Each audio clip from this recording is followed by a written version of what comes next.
Shri Vighneshwara foods. Good morning అండి. నేను ఈరోజు పుదీనా వాటర్ తాగుదామని పెట్టుకున్నాను పొయ్యి మీద. అందరికీ తెలిసిందేనండి అట్టేసరను అంటే గంజి తీయకుండా అన్నం ఎలా వండుకోవాలో. అయినా కానీ నాకు ఎందుకు ఈవేళ మార్నింగ్ పెట్టాలనిపించింది. ఇవ్వండి 2 గ్లాసులు ఈ గ్లాస్తో 2 గ్లాసులు బియ్యం తీసుకున్నాను. ఇప్పుడు ఇందులోకి 2 గ్లాసుల బియ్యానికి 4 గ్లాసులు వాటర్ పోసుకుందాం.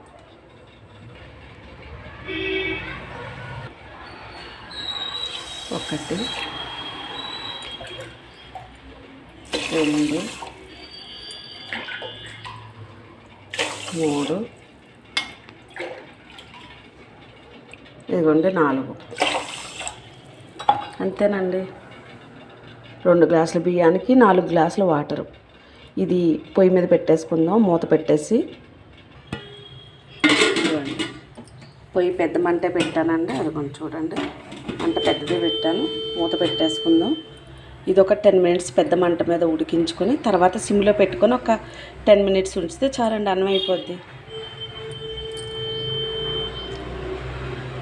ఆ అన్నం ఉడికేటప్పటికి మరగబెట్టుకున్న పుదీనా వాటరు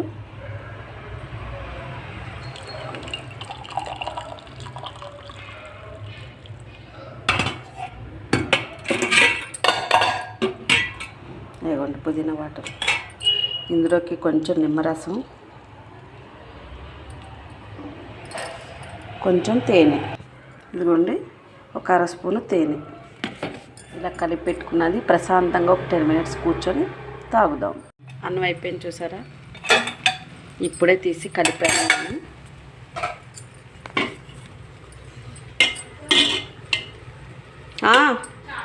ఇదిగోండి, అన్నం అయిపోయింది చూడండి. ఎంత బాగా అయిందో చూడండి. అన్నం